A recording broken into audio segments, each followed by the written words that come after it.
Greetings and welcome to another edition of the New Breed Podcast, the world's best new metal podcast from two guys who are really there. I'm one half of your hosting duo, Jay Horskow. Tim Anderson Jr. is unfortunately delayed, so he'll be joining us later. And with me, I have Kai and Alec from the band SnuffxTape. Guys, thank you for joining.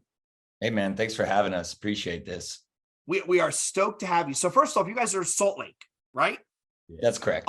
Funnily enough, wildly off topic, but relevant, Tim and I did it the other night. We did an episode on hardcore record labels, and we were talking about the Ferrets and the Truscas and all that. We ended up at some point in the conversation, there was probably a couple beers in, we ended up deep diving on the Salt Lake City scene and going back through like Aftermath of a Train Wreck and Clear and Cherem and all that, Armed for Battle, right? All that like straight edge stuff that came out at a time. We were just happy. We were having a blast. I'm sure our listeners, it's going to come out and they're going to be like, yo, what the fuck? What were these guys on that night? But it's one of those places where you don't, off the top of your head, you're like, Salt Lake City, Mormons? Nah. But the takeaway I got was, holy shit, there was a lot more music there than people realize.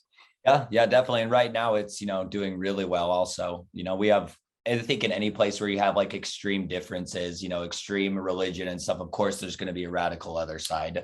Yeah, that counterculture is really prevalent here in Salt Lake. It's the reason that even now there's so many hardcore bands and metal bands and hardcore adjacent bands coming out of Salt Lake. I mean, it makes sense. There's a natural dichotomy, right? There's a balance. And nature will try and balance itself out, not even purposefully. So let's talk about you guys. So we ended up reaching out to you. Shout out to Gary from Memorage. Gary said, yo, check this band out. And he sent over the name and we're like, yo, this is pretty good. Let's get these guys on. How would you guys bill your own music? Because I took away from it a whole bunch of different pieces. How would you, for our listeners, if you had to describe it to them, how would you bill it?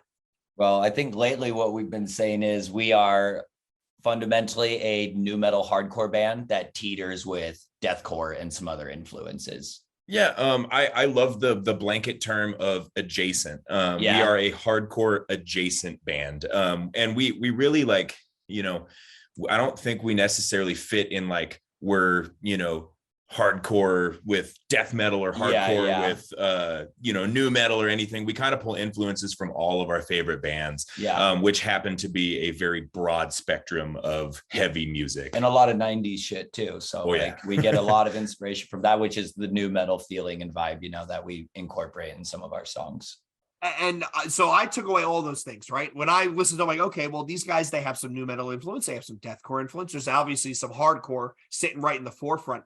That was one of the things that I think the new metal resurgence, for lack of a better term, I think has brought forward lately is bands basically get a pass to go out and try the most insane types of combinations. And winner take all, right? And not for nothing, everybody's looking for something that's just a little bit different. Because before we started recording, we were talking about bands that solely worship Bolt Thrower, and they just want to play Bolt Thrower riffs, and there's nothing wrong with that. But sneaking in a little bit of Chelsea Grin with Bolt Thrower, that might get you somewhere, right? Yeah. So let's talk about influences. So are you guys of the younger persuasion? I always get curious when I ask that. So I'm 32. Okay. I'm the baby of the band. I'm 27. Okay, so you're still fairly young though, but you're old enough. I mean, it's not like you're 19. So where do your influences come from? Like what attracted you to this type of music when you were growing up? What was that band where you're like, yo, I got to get in on this? The first record that I ever got that had like any kind of swearing or anything like that. Like I didn't grow up in a religious household or anything, but my parents were always kind of like, hey man, like, it's inappropriate to say bad words and all that stuff. So Walmart, for all you younger kids out there, used to sell only edited like CDs and stuff. So they were all edited. So none of them had parental advisory. I got Slipknot's self-titled record. And they had a little note on the inside that, if I remember correctly, it was something along the lines of like, we believe that our lyrics are an integral part of our music. And if you don't like it, fuck you, don't buy the record. And I put it on in the car, not knowing that. And so he's, the first track comes on and motherfucker. And my mom was like, excuse me? And I couldn't have been more than like 10 years old. Yeah. And I was like, out of the CD player, put it back in there and was like, no, it's edited. He didn't say that. Like, Oh man, I remember. I am old enough to remember when Tipper Gore was on TV talking about the stickers. I remember getting a copy of Anthrax Attack of the Killer Bees that my parents bought me the edited version, and every time they cursed, you would hear a bee noise, and it was the most fucking annoying. It was the most fucking annoying thing in the world, to the point where I didn't realize till after I heard the other songs. I'm like, wait a minute, they actually curse? What the hell? Where did my parents buy me this shit? Like, it's terrible. It's like hearing the remix of a song first, then you hear the original. You're like, no, Whoa, this isn't right. whoa. This isn't right. This doesn't make sense. How about you, Kai? What was sort of the first bands you fell into? You're like, yeah, this is something for me. I'll go with same theme. And first CD I ever bought was, I was, living abroad and was with my dad. I bought it purely based off of artwork. I picked up Linkin Park Hybrid Theory at age 10 and just was like, I like the art. And then of course, like that was super influential and impactful for me immediately. That was the first CD I think I like bought with my own money. I had gotten like an NSYNC or Backstreet Boys and like a Burger King meal before when I was young, but that was like first CD I bought. That is wild. And you touch on something that unfortunately I think with the demise of physical shopping for records is the how important the album artwork actually was. Because I guarantee you all of us have bought albums because the cover looked cool, and you get it home and you go, what is this? Sometimes you're very let down. Sometimes it's really cool. And honestly, I still use that method with YouTube thumbnails. I'm still like, oh, that's cool art. Who is this? You know what I mean? Exactly. It's important. I mean, thank God the iPod years are over, where everybody was staring at the little screen. And you had to there are these bands that do this beautiful album art, and you're looking at a 1.5 by 1.5 inch square on this thing going, I don't know if that's cool or not, because I really can't tell. Yeah. Yeah, we have a lot of local record shops here in Salt Lake. And one of my favorites, one of the shops that really introduced me to a lot of different kinds of extreme music, mostly like punk and metal and stuff, was Raunch Records. And I still go in there at least once a month and I buy a record that I don't know solely based off the art. And sometimes it's awesome and sometimes it's not. Recently I got Joy's No Light Below. And I got it solely off of the artwork, brought it home and realized that I knew the band and it was awesome. I was like, hey man, I didn't even know they released this record. Yeah, they've been quiet for a minute, haven't they? They've been awfully quiet. Yeah. I think I saw them. I forgot how they opened for it. It was Desolated's last US tour. It was Desolated, Purgatory, which is a band I'm convinced that I'm not tough enough to listen to. Like they're one of those bands. I put them up there with like Zabalba, where it's like, unless you're 300 pounds, that can bench press a Cadillac, I don't really think you should be listening to this. Yeah, it was Purgatory, Desolated. Oh, and Easy Money from Arizona. Man, that was something else. So we've talked about influences. So let's talk about you guys stuff. So what are you currently doing? You just had a single come out not too long ago, right? June, was it? Yeah, just barely came out. PYC. It was, I think, like June 9th or 10th it came out because it was the first day of our last tour. Cool. Who'd you go out with? We did most of it alone, but we did a couple dates with this band from Canada called Flashback. Oh, Flashback. The guy from what's his name? We interviewed them. He was the one of the singers, the guitarist from Stepping Stone, right? Yep. Nate. Yeah. Yep. Big fans. They nail that sound. Like they completely nail that sound. I should have worn my Flashback hat today. Yeah, we get along with them super well. We became friends with them way fast. And yeah, we played a few shows. Oh, I think we did 3 shows with them, or was it? Three shows. We did a Portland date in Idaho, or a Boise date in Salt Lake. I was going to ask if you were there at the Portland date, because I work for a company based out of Portland. I was actually there that day. I was out in Portland, and I coming from the East Coast is terrible because it's like a 5 a.m. flight. So I'm up at 3 a.m. and I'm looking and I'm going, oh man, they're playing. It's the other side of the city. I probably should go. And then I'm like, I have to run a 9-hour workshop tomorrow where I'm the sole responsible party. I'm just like, adulthood won out. And I was like, I can't do this. I can't show up all exhausted, fucking jet lagged. My boss is gonna be like, look at this schmuck. And that's gonna be the end of that one. Yeah, you made the right decision. I made the decision that my wife is proud of. Now, as far as me being proud of it, well, in hindsight, I probably should just went the other way, overdosed on coffee, and just fucking winged it. Yeah. So what's on the docket for you guys? I know you guys practice fairly regularly. You're trying to book some shows. What's upcoming next? Is it going to be another release, some more touring?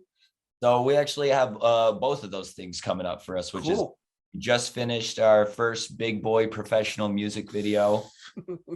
Started seeing some drafts back, looking really good. We're getting that all, finished editing and everything like that.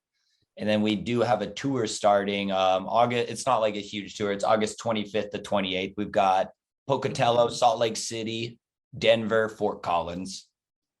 Is that the farthest east you guys have been so far, Fort Collins? Okay. So we wanted to go this way and just kind of make circles around our state and kind of get this whole area instead of just hammering the east or the west coast. It makes sense. I mean, I think that, well, that's the way most bands do it, right? You make slow concentric circles further and further from home, and then you build up enough momentum that you can go to the other coast and just wing it for 2 weeks.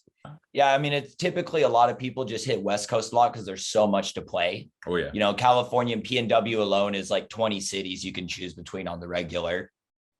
But we just kind of wanted to get something not overlapping. So the next time we go back, it's been long enough that more people want to come out for us. Right. Which makes sense. Here on the East, it's so congested, right? Like we don't realize that. I mean, I especially I feel when we interview the European bands where they really don't realize how big the United States are. Like going from, I don't know, Baltimore to Chicago. That's a hell of a drive. Like, wait a minute. At this point, we would have left France and we would have been in like Eastern Russia. It's like, nah, we're kind of big here. So just keep going. Eventually you'll get to the West Coast. Eventually you get to California. That's fantastic. We talked a little bit earlier about, the 4-band bill.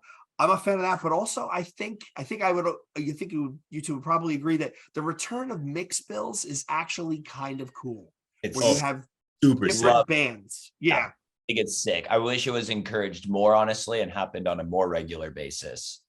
I think you used the term before. I think it was you. Was it you, Kai, or was it you, Alec? Adjacent, right? Find those bands that are like it's not the same but different. It's different but the same. Finding those bands. Like I remember one of the lineups Tim and I actually saw it in Philly. We didn't know each other at the time, but I think it was VOD, the Dillinger Escape Plan, Cave In, and Zayo. Yeah. ISIS and Zayo, which is a totally insane. Like, granted, that's all generally hardcore, but it's unique in their own way, though. Right. Like ISIS. I remember ISIS getting booed. Yeah. And this was at the time of Celestial, but I don't think people realized how good they actually were. Well, then again, Panopticon comes out and it's like, yo, these dudes can play. But I miss those mixed bills where you get not for nothing, love myself some deathcore, right?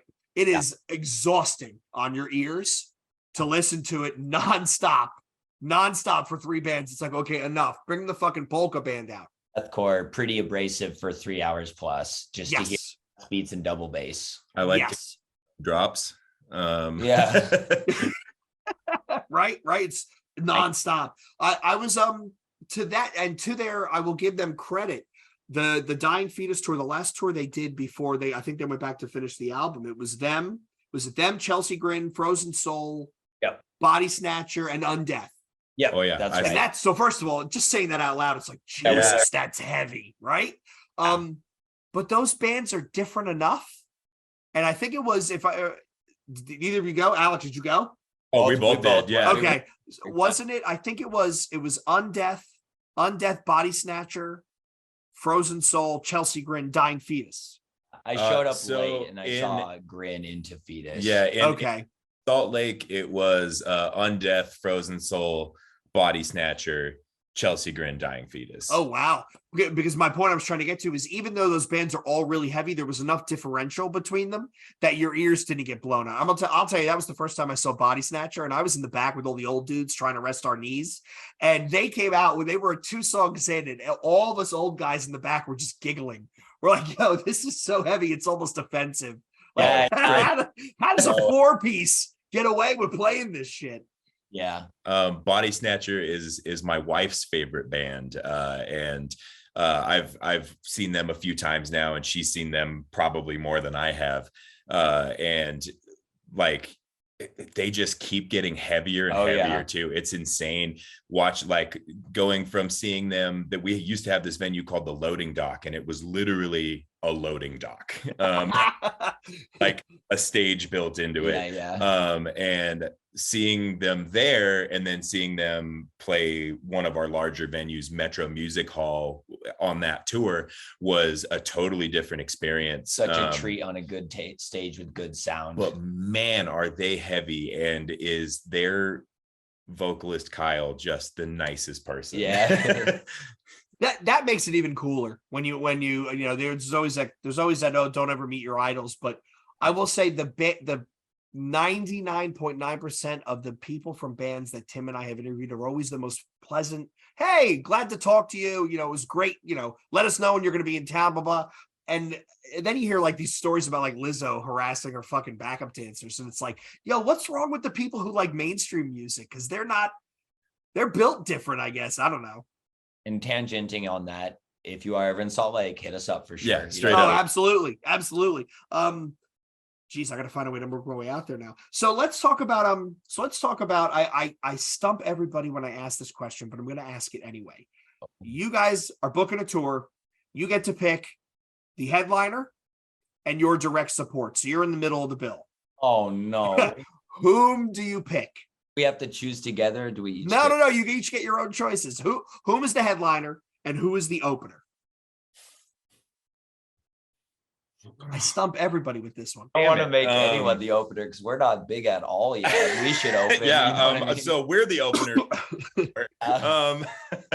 But honestly, like, some of my favorite bands at the moment, I know you mentioned Zabalba earlier.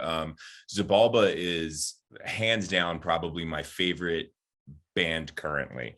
It's that, again, that adjacent, that death metal, hardcore beat down, just caveman riffs, and, you know, like you said, just a wall of meat just hollering at you.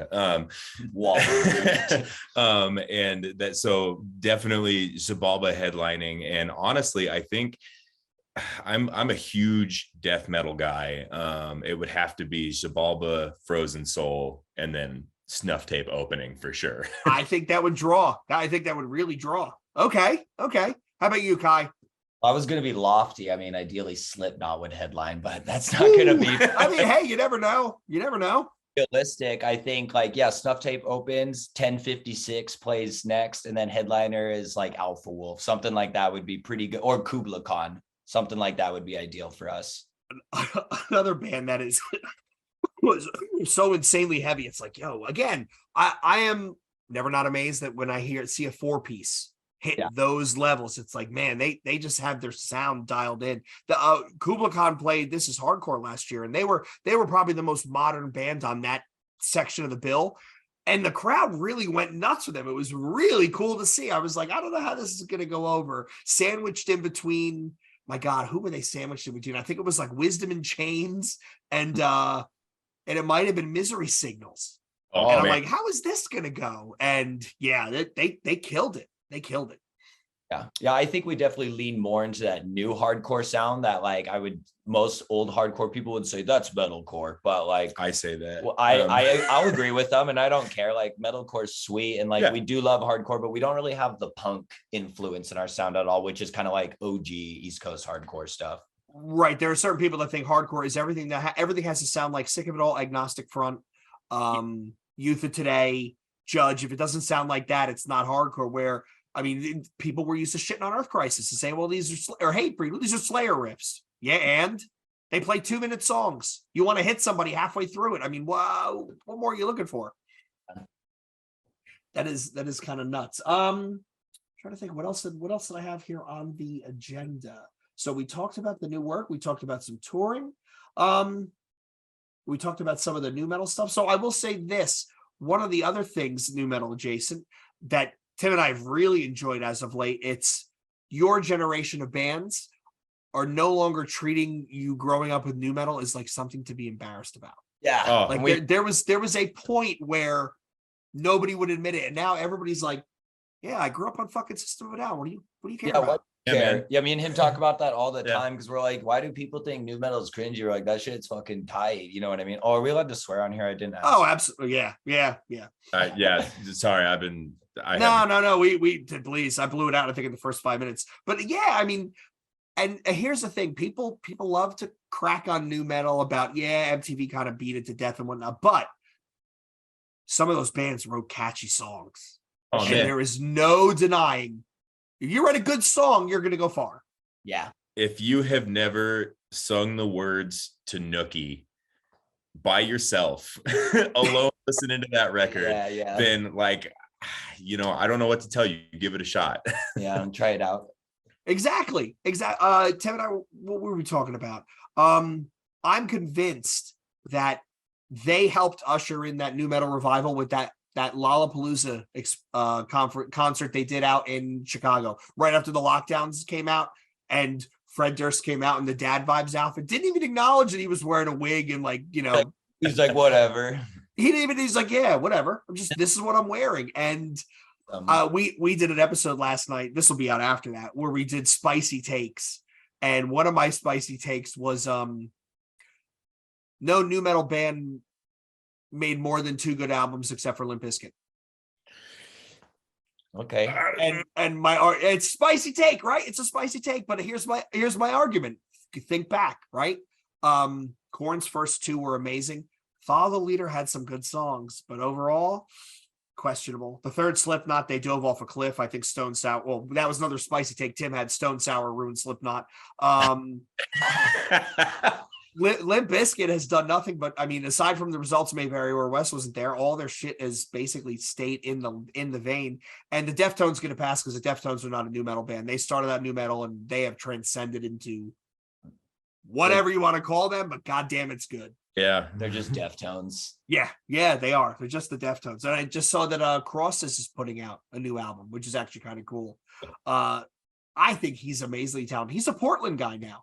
He's floating around Portland. We talked to Austin from Drowner, and he was he obviously he's a musician. So most musicians, they always end up working in guitar stores. And he was in a guitar store and he looked up and it was Chino Moreno coming in to buy something, and he's like rubbing his eyes like, no, that can't be right. Is that really Chino? No. And he's like pinching himself like, nah, that was Chino. Maybe not. That's fantastic. But yeah, there should be no stigma attached to new metal at all. I mean, Orthodox just put out a merch shirt, and I texted Adam like, yo, please tell me you have one left over my size. It literally said Orthodox Big Pants Music, and on the back is a picture of Jenko's. Like that nails it. Like, I mean, maybe we're going away from new metal. Now it's just Big Pants Music, right? Bring back chain wallets and man, I have a pair of Trip pants. I'm not afraid to admit that. Dude, I have my OG kickwears, size 36. There ain't no fucking, I would have to get cancer to get back into these things. Yeah. But I'm not getting rid of them. They're upstairs in a drawer, all sealed up. I refuse to. That was a hell of a time. It was a hell of a time. So let me ask you this. If you guys could get together and play a show with any one of those new metal bands from the past, right? And a reunion show, whatever, you guys get to say, okay, I want to play with you. Who would your choice be? Would it be Slipknot or would it be somebody else? I mean, for me, it would definitely be Slipknot or Korn, honestly. Okay. Linkin Park would be the third pick if Chester was around. You know what I mean? Yep. Dry Kill Logic and Coal Chamber. Yes. That Dry Kill Logic album, that was one I bought. I bought for 2 reasons. The cover was repulsive. Yeah. And it was on Roadrunner. And those are the days where, it was a Roadrunner end cap in Best Buy. I'm like, that's pretty interesting. The only album I ever bought from Roadrunner that I didn't like, no offense to the guys in Exhorter, Floodgate. Floodgate was terrible. But that Dry Kill Logic is great. So let me ask you this. If you had to pick, let me go ask you, Kai, if you had to pick like not one of those top tier new metal bands to play with, who would it be? Ooh. So let's eliminate Korn. Let's eliminate the big 4. Korn, Limp Bizkit, Deftones, System of a Down. Yeah, I don't know, honestly. I mean, System of a Down would be high on my list, but they're probably one of the huge ones also. So honestly, I'd probably say Coal Chamber also, honestly, as my next one, like, because they're awesome also. Fair. That's fair. Did either of you guys go out to the festival? The Vegas, the Sick New World Festival? I wish. I'm hoping they do it again next year, but I'm also hoping they fix some of it. We had Kevin Kenny on, who was from Big Trash, and he was talking about he went, and the only complaint that he had was, well, the first and second stages were like miles away, so there was no sound bleed from either end, but the second stages were like a V. So if you were standing in the weird apex, you heard both stages going at the same time because there was overlap. Yeah. And that, like, I still can't believe they tried to do all that shit in one day. Like, were they crazy? There was so many bands on that. I was like, that is a 3-day fest Easily. I mean, and Tim and I walked through that lineup. I mean, you had, what was it, Narrowhead? I mean, the younger bands, right? Newer bands. Narrowhead. You had Loathe. You had Scowl was out there. You had then you had all the industrial stuff. It was, what was it? It was Filter, and it was KMFDM, and then you had like the Melvins, and it was like the lineup was huge, and they jammed it all into one day. Like, as a fan, that kind of sucks. Yeah, makes it so you enjoy it as much, because you kind of just got to immediately, like, you got to watch half of a band and then leave to get to a new stage and watch half their set. You know what I mean? Like, you don't really get to watch a full set. Kind of like Warped Tour when I was young. You don't really get to see a full set because there's usually pretty conflicting time slots with people you want to. Or you have to pick your battles. Who do I want to see more? Do I want to see this band or that band? And then you kind of get screwed. I remember I was at the last Hellfest where you were literally running around you were doing laps trying to find the stage to go to see the band that you wanted to see, because everybody was playing over each other. And I look back at that lineup. I missed Pig Destroyer. I missed Misery Index. There was so much that I missed, and I'm like, Jesus, how did I miss these bands? And then I'm like, oh wait, it was like 40 bands at once in one day. Okay, well, crazy. Yeah, I know people are probably sick of hearing this, but that's why I keep talking about how impressive Psycho Las Vegas was. They had 5 stages. There was no audio bleed. They had a wild lineup. It was so varied. The pool was hot though, man. Ain't nobody need to be outside in the Las Vegas heat. I don't care that the sun's down. I don't care. It was so packed. You want to talk about a band that knows their sound and does it well? It was so packed for Gate Creeper, we actually left. Oh, wow. Because we were in a cabana with the fan going, because it was open. You could just walk in. We had a cabana with the fan going and the misting. And I looked over at my buddy Dan. I'm like, yo, I'm dying. We got to get out of here. It was literally packed to the gills. Oh man. Shout out to Creeper though. Those guys fucking rock. And to be honest, we were talking about bands that are, hardcore kids playing heavy metal and that sort of stuff. Those metal bands, by touring with hardcore bands, they get it. Work the road, right? Draw in new fans. Like, the first time I saw Sanguisugabog, it was at Kung Fu Necktie. I think they played 6 songs, and then they came back around and the place was packed. Yeah. And Devin is the nicest dude. Like, he really is the night. I mean, he's fucking enormous, but he could sing for Zabalba and you wouldn't blink. You'd be like, oh, that's the singer for Zabalba. But they stay on the road. I think is it tonight? No, last night they were just in Jersey. It was Sanguisugabog, Cruelty, Dead Body, Vomit Forth, and I think that was it. A good name. That tour blows my mind. They came through Reno and they didn't hit Salt Lake. And if I didn't have a 9-month-old and dad responsibilities and stuff like that, I had some friends that went out to Reno to go catch that, because it's Sanguisugabog, Cruelty, Vomit Forth. Those are 3 bands on my list for sure. Yeah, right. Be coming all the way out from Japan for the Sound and Fury Fest. That tour was just the perfect timing for them, and I made the decision that made my wife happy, but I don't know if it was the decision that made me happy. Right. I didn't go to the Jersey show, but the Cruelty's playing a one-off in Philly with Outer Heaven, so I'm like, well, I'll just go catch that. But you're right. I mean, those are bands that are smart. Speed did the same thing. They came over from Australia. They did Sound and Fury. They did a bunch of shows. They did This Is Hardcore, and then they went back. Right? Like, if you're gonna be here, you might as well make the most of it. Yeah. An ocean. Right. I mean, and that's not a short flight. That's not a short flight at all. You might as well if you're gonna go.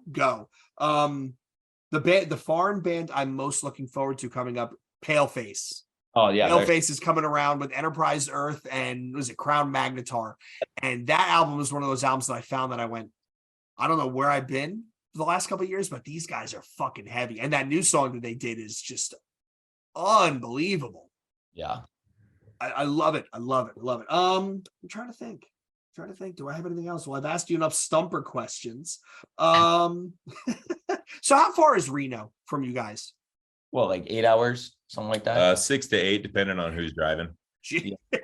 Jesus. What's the nearest like large metro that you can see a show at aside from Salt Lake? Is it Reno?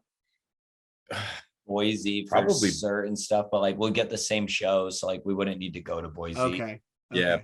Boise, there's a couple of spots in Arizona that are doing some like big shows and stuff. As a matter of fact, I think that that tour just went through Arizona. I don't remember, but really, like a lot of bands, like Salt Lake City is that stop. So people from like Idaho, Arizona, Reno, surrounding areas that come out specifically to Salt Lake because we get such, big shows rolling through, because we're that last stop before you hit the nothingness that is the Midwest of the United States.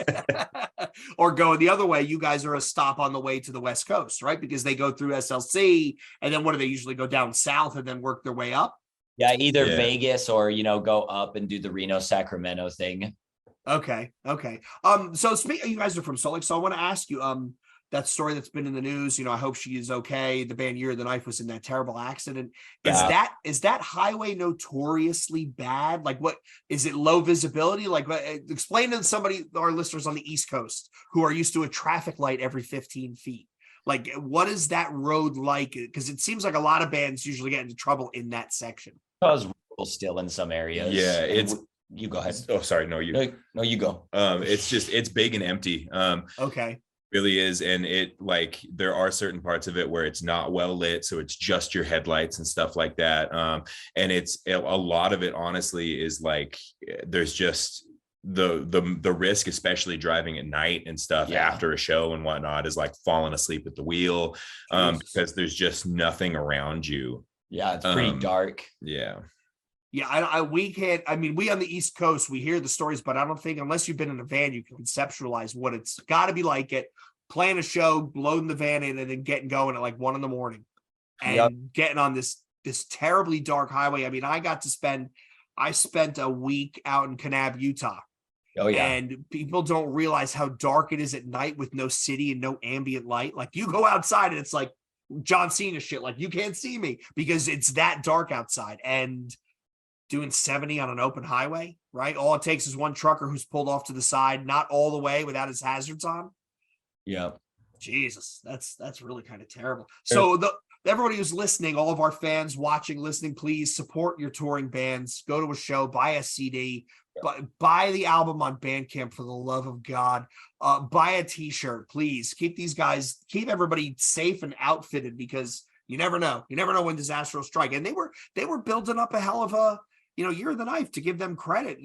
They swapped singers. Maddie moved from bass to sing, and they were building some momentum. They were getting booked on a lot of decent shows, and they were hitting the road. And it's going to be a setback, unfortunately. Bummer for them.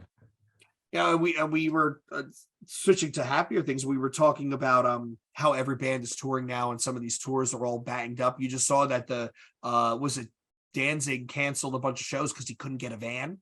Oh, so really? they had to postpone that tour on the East Coast, which kind of works out, because I think now Behemoth is playing Atlantic City in this tiny venue, so I might sneak my way down there to go see that. But yeah, they couldn't because of van availability. That's crazy. Yeah, Behemoth is really good live too. Yeah. I mean, Nurgle put on a hell of a show, and he's another guy I think Tim and I would love to interview, because he just comes off as a pretty mellow, like, wait a minute, he's going to get up there in corpse paint and sing about Satan, but at the same time, his interviews, he's this clean cut Eastern European guy. He owns a barbershop. He gets on and he's very eloquent. He starts talking, and you're like, wait a minute, what kind of music does this guy play again? Like, nah, this doesn't this doesn't jive. But yeah, support your bands. Please buy shit on Bandcamp. I don't understand how everybody uses Spotify. They're gonna keep listeners. I'm gonna get on a soapbox. They're gonna keep raising that price, and it's not gonna stop. And they rip the artists off. So if you like it, go buy a fucking t-shirt. Go buy something on Bandcamp. Yeah, honestly, merch is where it's at. Like the more merch you buy from a band, that's better. Like we understand that our music is on YouTube for free and you know what I mean, and other places for free. And yeah, it's sweet to get paid for it, but we make way more money on merch than we ever do on music sales. Right. And I feel, go on. Sorry, I feel like so many bands now, it's, you know, that's where the money is. And like I myself have a huge collection of merch. Mhm. You know, Same. it's like my closet is just merch core. You know, Yep. all the wall. And I think like, you know, that not only helps the bands a ton to get merch and especially to buy directly from the band, like you said, on Bandcamp, or if they have like a website or something like that. That's awesome.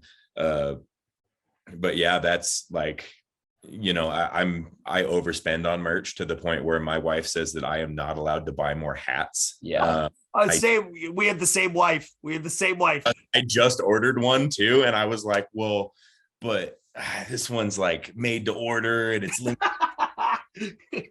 No. She's like, so it's extra expensive. Yeah. Exactly. My argument, and I won it for a couple of years, I don't win anymore, is in the old days we would spend $20 on a CD. We would spend $20 on a CD. Whereas now I spend, say, 25 with shipping, maybe 30. I get a t-shirt. Honestly, I wear them maybe once or twice and they go in my collection. I've got the same thing.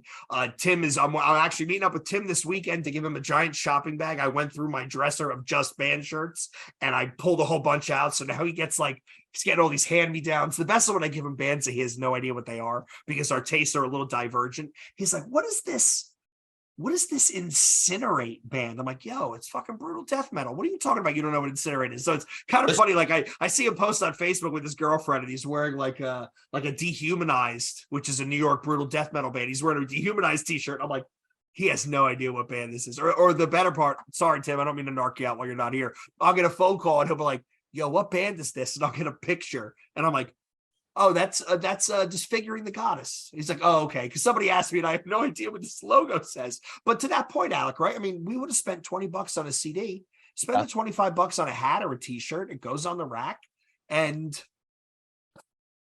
you know. Speaking of New York death metal, the hat that I just ordered is actually a Malignancy hat.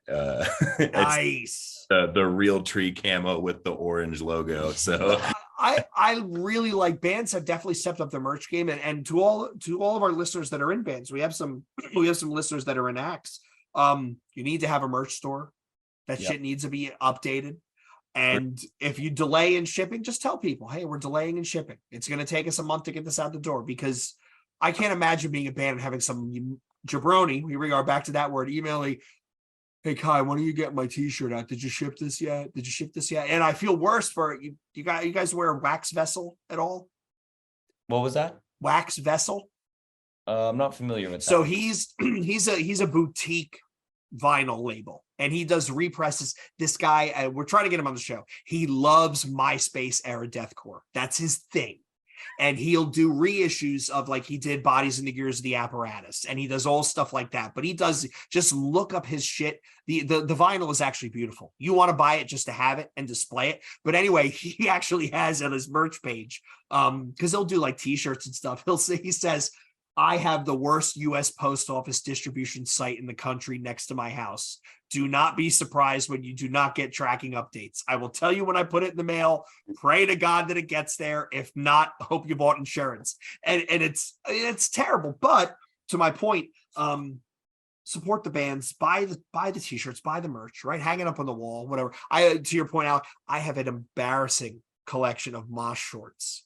If your band makes mesh champion shorts with the logo, 9 times out of 10, I've gotten a pair. And the most disappointed I've ever been, I bought from a band which shall remain nameless because they just said champion shorts, logo on the leg. I got them. They were cotton and they don't even have fucking pockets. Pockets. So I'm like, what am I wear them as boxers. Yeah. I wear them as boxers. What the hell am I going to do with a pair of shorts with no pockets? That's cotton. Yeah. those are Real mosh shorts. Yeah. Yeah, So right. that's hold my phone. Yeah, babe. hold Yeah, my, hey, babe, hold my phone. It would have been smart if they sold it with like a chest bag, right? Like a waist pack, and said, look, because our shorts don't have pockets, for an extra $20, we'll send you a waist pack. So let me ask you guys this. Who are some of the bands that are either local or regional to your area that maybe some of our listeners haven't heard from that they should be paying attention to and checking out? So I'll say the band we're about to go on tour with, we played with before. They're from San Diego, right? Yeah, they're called Dispersed. They're way more of that old school hardcore sound. They just released a single also. That shit's so tough. They're really sick. And then also Okay. our Dragged Out from Montana. We've done quite a few out-of-state shows with them and a few shows here with them. Haven't toured with them yet, but those are people that we for sure like, you know what I mean, in our area that aren't local here, just like close states. And then Flashback too, again. Okay. How about you, Alec? As for local, Service Weapon, as I mentioned earlier, Service Weapon, those guys are the homies. And again, it's just like there's so many. We could name 40 bands. Zodiac Killer. I know they've been around for a minute, and Zodiac Killer is just like this like brutal death metal beat down. Again, just caveman riffs and like, you know, they're just so good. And Portraits is a bunch. They're all like high school age, except for their drummer, who is also in SnuffxTape. Yeah, he plays guitar in our band. And he's the old man of that band. But man, like they're just, it's, you know, these kids that are doing like this Trapped Under Ice like style hardcore that's just, it's just so they sound like Trapped Under Ice and Expire and, you know, these bands that like I really got into when I was their age. Okay. Like Honor Code and Mummy are really sick too. Kind of fusion hardcore metal again, not just straight hardcore, not straight deathcore metal. Yeah, there's you could literally name 60 bands local right now that are all sweet. Like there's so many in Salt Lake right now. Run Into the Sun, Takeover, these guys. Absolved. Yeah. Okay, cool. We definitely got some stuff to check out for all of our listeners. And Tim and I have actually been writing on a post-it here when you guys were talking to get some of those names down. So speaking of that, Alec, let me ask you, what did you think of the last Trapped Under Ice album, Heatwave? It's good. Because a lot of people, it was divisive, and I don't know why. I don't either. It was a Trapped Under Ice record. It was as advertised. Yeah. The fact that it was 12 songs and it was 22 minutes, I'm like, I'll take it. Yeah, I'll take it. My first take though, when I first listened to it, I'll be honest, I thought that Trapped Under Ice became Turnstile. Turnstile became Angel Dust. Angel Dust became the Lemonheads. Because that one Angel Dust album, no offense, I would love to have them on, but the last two they did for Roadrunner were not. It wasn't my thing. But the newest singles that they've released is back to the, Rock the Fuck Out Forever. Yeah. Okay, I'll take it. That's fucking great. Sometimes artists got to get stuff out of their system, and maybe they really like those albums, maybe they don't, who knows, but everyone's got to work through the other music you need to get out, you know what I mean? And to that point, Kai, there are a lot of bands that have been around for a long time, they release an album and the fans don't get it, and then years later the fans do. Case in point, Turbo by Judas Priest, Load by Metallica. Tim and I will argue about this today until the cows come home. Filth Pig from Ministry, when that came out, that was a huge departure, and the fans were like, what is this? The Eddie Hermida album, the first one Eddie did for Suicide Silence, that was huge, and everybody was all pissed off. And now it's like, that album isn't bad. I don't know why I was so mad to begin with. It's kind of similar but different. I kind of call it like the Meshuggah effect. Like Meshuggah's been a band that's sick for years, and just I feel like people just found out about Meshuggah like 3 years ago. You know what I mean? Like, right. They're doing it since the 90s. Yeah, they're like, well, this band's sick. I'm like, yeah, they've always been sick. Like, dude, I had tickets to what should have been their first headlining tour in the States. They were co-headlining with Hatebreed. Sick. Back in 90. God, this had to be 98. Maybe. Okay. This was Satisfaction era when Hatebreed just hit the road for like 4 years and didn't stop. But Meshuggah couldn't get visas and it ended up falling apart. I even forget who ended up being up on the tour, but I was like, yo, that's something, because that was post Chaos Fear. Yeah. And yeah. when that album came out, everybody was like, what? Is yeah. What? Like, because I mean, remember, this is 96. For those that weren't around and don't remember, death metal had a moment where it truly really went underground. You had Deicide, you had Cannibal Corpse, you had Morbid Angel, and you had, like Bolt Thrower, but they were not, there was no internet, and it really was really bubbling below the surface. And then Meshuggah comes out of nowhere and they release that album, and everybody goes, where the fuck did these guys come out of? Sweden. Yeah. What the hell's in Sweden? And then they followed up Chaos Sphere with Nothing, and it was like, are those 8-string guitar? Are those 8-string guitars and no bass? And then it's like, yeah. It's awesome. I am convinced bands like Meshuggah, bands like Converge, they're on a level of their own where they put out an album and everybody who's in that orbit just kind of stops and looks down at their instruments and goes, shit. Yeah. Like, we got to go back to the drawing board now. Like, how are we going to compete with that? But cool. It's like, it's musician music for sure at the end of the day, but like, it's sick though, because like, new Meshuggah comes out and maybe only, a quarter million people in the world know about it, but every one of those people is like, oh my God, this is good. You know what I mean? Right.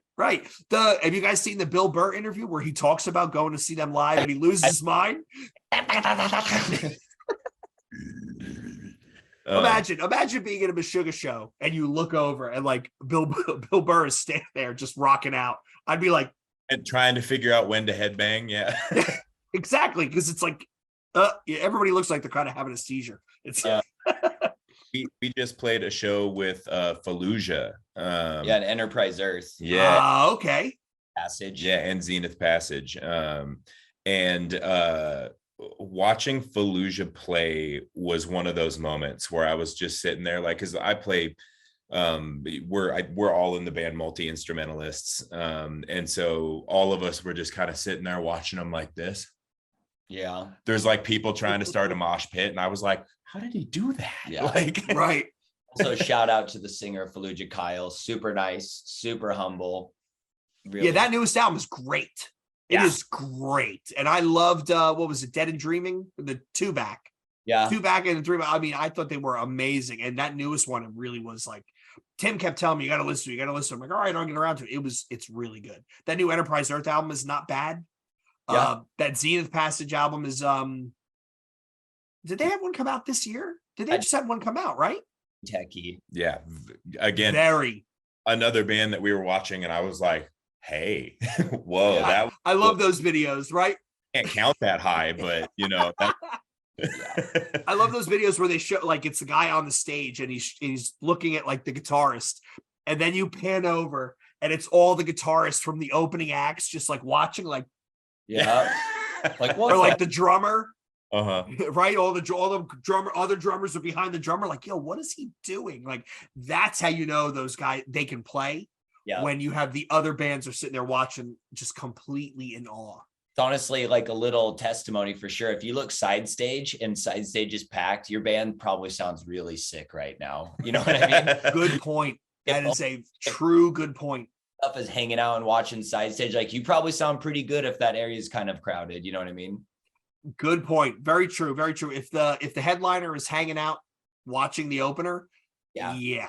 And honestly, those bands that have those type of headliners, right? The members, those are the bands that they're the ones that create the pull that drag bands with them. Like, when they get bigger, they bring smaller bands with them. And the band I always think of is Knocked Loose as a recent example, because when they did that tour, it was them, Jesus Piece. It was them, Jesus Piece. Who else was it? Year of the Knife and Terror. Oh yeah. Oh, that's like Cast in Blood opened, and you got Brian on the side of the stage with a hat on, just watching the bands. Like, those are the bands I really hope that they keep considering to do well, because they bring it with them. They're another band. You want to talk about sonically surprising? I keep waiting for them to make a turn and be more radio friendly, and they go in the complete opposite direction.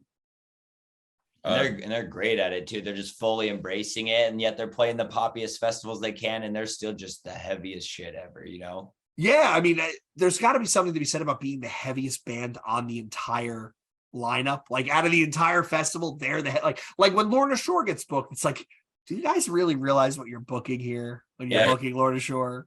See the numbers and stuff, like, book them. you know.